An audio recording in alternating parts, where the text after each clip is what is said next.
Hi friends, പുതിയൊരു വീഡിയോയിലേക്ക് എല്ലാവർക്കും സ്വാഗതം. സുന്ദരി കളക്ടർ ഓഫീസിലേക്ക് പോകാൻ വേണ്ടി വീട്ടിൽ നിന്നും ഇറങ്ങുകയാണ് കേട്ടോ. ആ സമയത്താവും ക്രിസ്റ്റഫറും ഡയാനയും കൂടിയിട്ട് സുന്ദരിയെ കാണാൻ വേണ്ടി വീട്ടിലേക്ക് വരികയാണ്.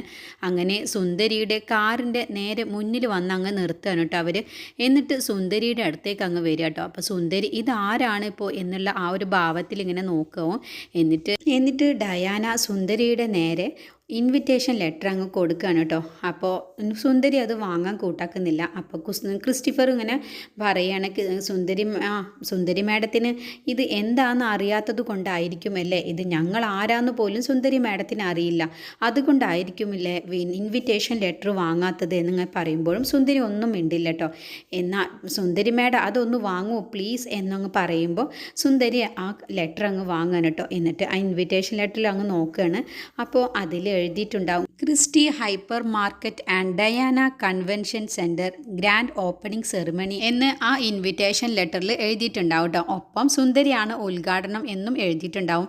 അപ്പോൾ സുന്ദരി അവരെ രണ്ടുപേരെയും ഒന്നങ്ങ് നോക്കാൻ കേട്ടോ. അങ്ങനെ ക്രിസ്റ്റി പറയാണ്, എൻ്റെ പേര് ക്രിസ്റ്റഫർ, ഇത് ഡയാന, ഞങ്ങളുടെ സെൻറ്ററിൻ്റെ ഉദ്ഘാടനത്തിന് സുന്ദരി മാഡത്തിനെയാണ് ഞങ്ങൾ തീരുമാനിച്ചിട്ടുള്ളത്. മാർച്ച് 15 ഉദ്ഘാടനം വെച്ചിട്ടുള്ളത് എന്നങ്ങ് പറയും. സുന്ദരി ക്രിസ്റ്റഫറിനോടും ഡയാനയോടും പറയാണ്, എന്നെ പരിഗണിച്ചതിന് താങ്ക്സ് എന്നങ്ങ് പറഞ്ഞിട്ട് ഇതിനോടൊപ്പം തന്നെ എനിക്കൊരു വിയോജിപ്പും ഉണ്ട് എന്നങ്ങ് പറയൂട്ടോ. അപ്പോൾ അത് കേൾക്കുമ്പോൾ ക്രിസ്റ്റഫറും ഡയാനയും പരസ്പരം അങ്ങ് മുഖത്തോട് മുഖം നോക്കുകയാണ്. എന്നിട്ട് പറയാണ്, നിങ്ങൾ ഒന്നാമത് എൻ്റെ അനുവാദമില്ലാതെ ഈ ഒരു ഇൻവിറ്റേഷൻ ലെറ്ററിൽ എൻ്റെ പേര് വെച്ചതിനും എന്നോട് ഒന്ന് ചോദിക്കുക പോലും ചെയ്തിട്ടില്ല, അതുകൊണ്ട് തന്നെ എനിക്ക് അക്കാര്യത്തിൽ നിങ്ങളോട് വിയോജിപ്പുണ്ട് എന്നങ്ങ് പറയുമ്പോൾ ഡയാന പറയണ, അതിന് മാഡം ഇതൊരു ഓപ്പർച്യൂണിറ്റി ആയിട്ട് കണ്ടാൽ മതിയെന്നും അതെ ഞാനിത് ഓപ്പർച്യൂണിറ്റി ആയിട്ട് തന്നെയാണ് കാണുന്നത് എന്നും പറഞ്ഞിട്ട് ആ ഇൻവിറ്റേഷൻ ലെറ്റർ അങ്ങ് കീറുകയാണ്. അങ്ങനെ സുന്ദരി അത് ഒരുപാട് കഷ്ണങ്ങളായിട്ട് തന്നെ ഇൻവിറ്റേഷൻ ലെറ്റർ അങ്ങ് കീറി കളഞ്ഞിട്ട് നിലത്തേക്ക് അങ്ങ് ഇടുകയാണ്. അപ്പോൾ ക്രിസ്റ്റഫറിനും ഡയാനക്കും ഭയങ്കരമായിട്ട് തന്നെ സുന്ദരിയോട് ദേഷ്യം തോന്നാണ് കേട്ടോ. ഇതൊക്കെ കണ്ടുകൊണ്ട് അച്ചമ്മയും വിനീതും അപ്പുറത്ത് ഇങ്ങനെ നിൽക്കുന്നുണ്ട് കേട്ടോ. അപ്പോൾ സുന്ദരി ഇൻവിറ്റേഷൻ ലെറ്റർ കീറി കളയുന്നത് കണ്ടിട്ട് വിനീതും അച്ചമ്മയും തന്നെ എന്താ ഇപ്പോൾ സുന്ദരി ഈ കാണിക്കുന്നത് എന്നുള്ള ഭാവത്തിൽ അവർ പരസ്പരം നോക്കുന്നുണ്ട്. എന്നിട്ട് സുന്ദരി പറയാണ് ആ കോൺസ്റ്റബിളിനോട്, സുരേന്ദ്രേട്ട വണ്ടി എടുക്ക് എന്നങ്ങ് പറഞ്ഞിട്ട് കാറിലേക്ക് അങ്ങ് കയറാൻ വേണ്ടി നിൽക്കുക കേട്ടോ. അപ്പോൾ ഡയാന വീണ്ടും, സുന്ദരി മാഡം ഒന്ന് അവിടെ നിന്നേ എന്നങ്ങ് പറയാണ്. അപ്പോൾ എന്നിട്ട് ഡയാന സുന്ദരിയുടെ അടുത്തേക്ക് അങ്ങ് ചെന്നിട്ട് പറയാണ്, സാധാരണഗതിയിൽ ഞങ്ങളുടെ ഉദ്ഘാടനം ചെയ്യുന്ന ആളുടെ പേരും വെച്ച് ഞങ്ങളുടെ ആളുകളുടെ കയ്യിൽ അങ്ങ് കൊടുത്തു വിടുന്നതാണ് സാധാരണ ഞങ്ങളുടെ പതിവ് എന്നങ്ങ് പറയുമ്പോൾ സുന്ദരി ഏറ്റുമുട്ടാൻ ഒരുങ്ങിയിട്ട് തന്നെ ഡയാനയുടെ മുഖത്തേക്ക് ദേഷ്യം പിടിച്ചിട്ട് അങ്ങ് നോക്കുന്നുണ്ട്.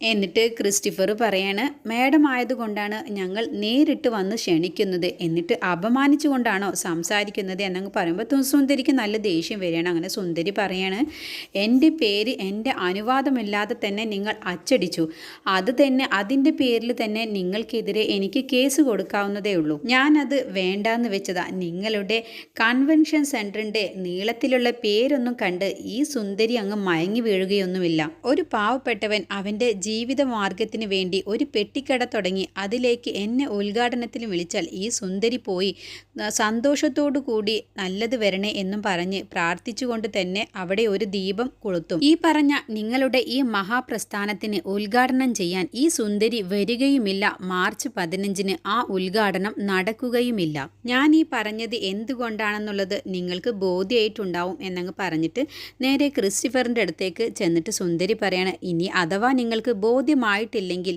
ബോധ്യമാകുന്നത് ഞാൻ കാണിച്ചു തരാം. അല്പം സമയക്കുറവുണ്ട്, ഞാൻ എന്നാൽ പോവട്ടെ എന്നങ്ങ് പറഞ്ഞിട്ട് വെല്ലുവിളിച്ചുകൊണ്ട് തന്നെ സുന്ദരി ഡയാനയെയും ക്രിസ്റ്റഫറിനെയും വെല്ലുവിളിച്ചുകൊണ്ട് തന്നെ അങ്ങ് കാറിലേക്ക് കയറുകയാണ് കേട്ടോ. എന്നിട്ട് കാറിൻ്റെ മുന്നിലായിട്ട് തന്നെ ക്രിസ്റ്റഫറിൻ്റെയും ഡയാനയുടെയും കാറ് കിടക്കുന്നത് കൊണ്ട് സുന്ദരിക്ക് പോകാൻ പറ്റുന്നില്ല. അപ്പോൾ സുന്ദരിയുടെ ഡ്രൈവർ അങ്ങ് നീളത്തിൽ അങ്ങ് ഓൺ അടിക്കാൻ കേട്ടോ, അത് മാറ്റിയെടുക്കാൻ വേണ്ടിയിട്ട്. അപ്പോൾ ക്രിസ്റ്റഫറിനും ഡയാനക്കും ഭയങ്കരമായിട്ട് തന്നെ സുന്ദരിയോട് ദേഷ്യവും പകയൊക്കെ തോന്നുകയാണ്. അങ്ങനെ അവർ വാ ക്രിസ്റ്റഫർ നമുക്ക് പോവാമെന്ന് പറഞ്ഞിട്ട് ഡയാന ക്രിസ്റ്റഫറുമായിട്ട് കാറിൽ കയറിയിട്ട് അങ്ങ് പോവാണ് കേട്ടോ. എന്നിട്ട് സുന്ദരി പോവുകയാണ് അവിടുന്ന്. അപ്പോൾ അവർക്ക് സുന്ദരിയോട് ഭയങ്കരമായിട്ട് തന്നെ ദേഷ്യവും പകവും അങ്ങ് തുടങ്ങാൻ കേട്ടോ. പിന്നീട് സുന്ദരി പോകുന്ന വഴിയിൽ കുറേ ആളുകൾക്ക് ഫോൺ വിളിക്കാൻ കേട്ടോ. അത് സ്റ്റാഫുകൾക്കായിരിക്കും ഫോൺ വിളിക്കുന്നുണ്ടാവുക. എത്രയും പെട്ടെന്ന് ഞാൻ പറഞ്ഞ എല്ലാ പേപ്പറുകളും 1 മണിക്കൂറിൻ്റെ ഉള്ളിൽ എൻ്റെ മേശപ്പുറത്ത് എത്തിയിരിക്കണമെന്നും അങ്ങ് ഓർഡർ ഇടാണ്.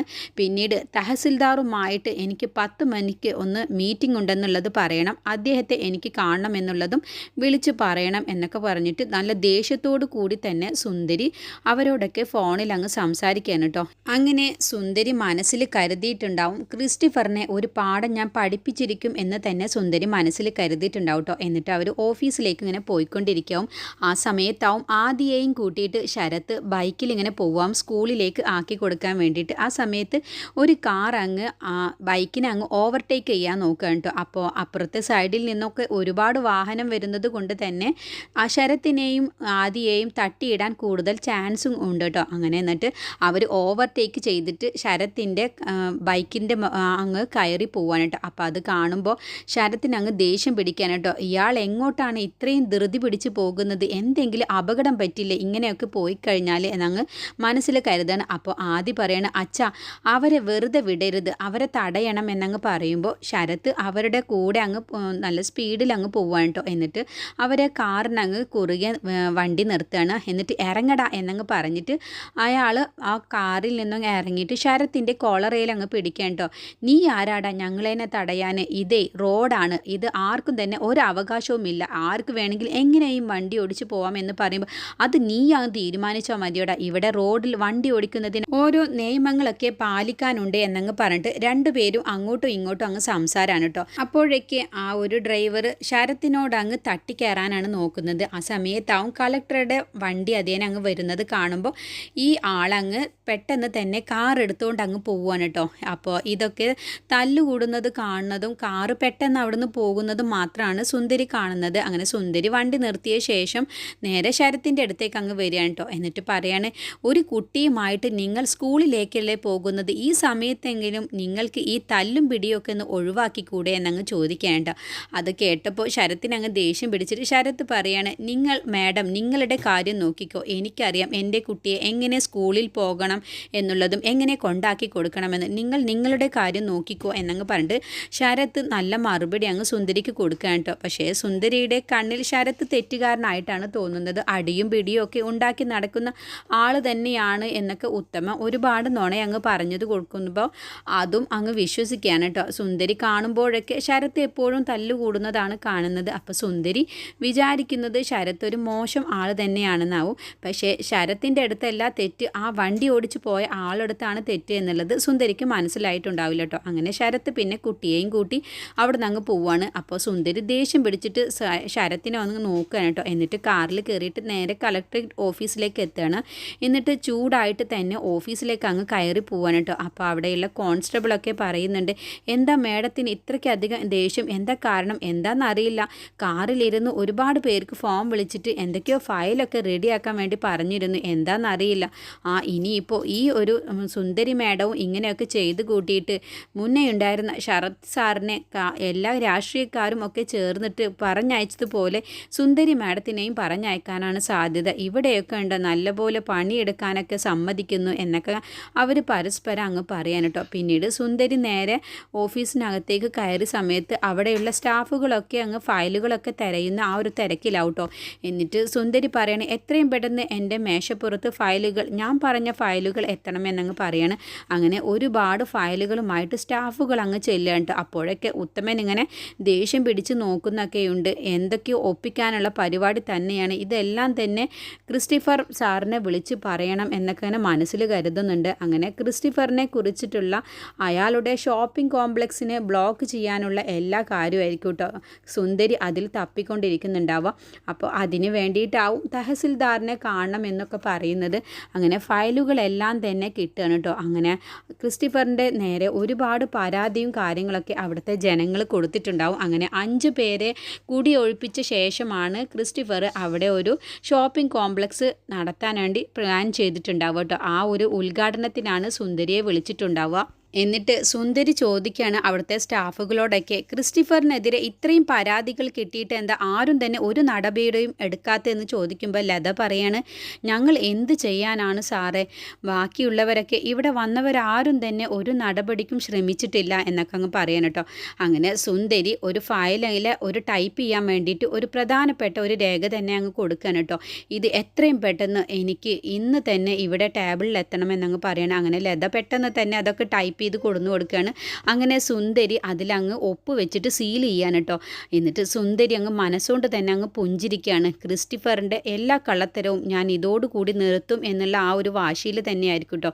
ക്രിസ്റ്റഫറിൻ്റെ മാർച്ച് 15-ാം തീയതി നടത്താൻ പോകുന്ന ആ ഷോപ്പിംഗ് കോംപ്ലക്സ് ഉദ്ഘാടനം നടക്കില്ല എന്ന് ക്രിസ്റ്റഫറിൻ്റെ മുഖത്ത് നോക്കി തന്നെ സുന്ദരി വെല്ലുവിളിച്ചിട്ടാണ് അവിടുന്ന് പോന്നിട്ടുണ്ടാവുക. അത് അതേപടി തന്നെ സുന്ദരി അങ്ങ് തീരുമാനിക്കുകയാണ്. പിന്നീട് ഉത്തമൻ ആരും കാണാതെ തന്നെ നേരെ ക്രിസ്റ്റഫറിൻ്റെ ഫോണിലേക്ക് വിളിക്കുകയാണ് കേട്ടോ.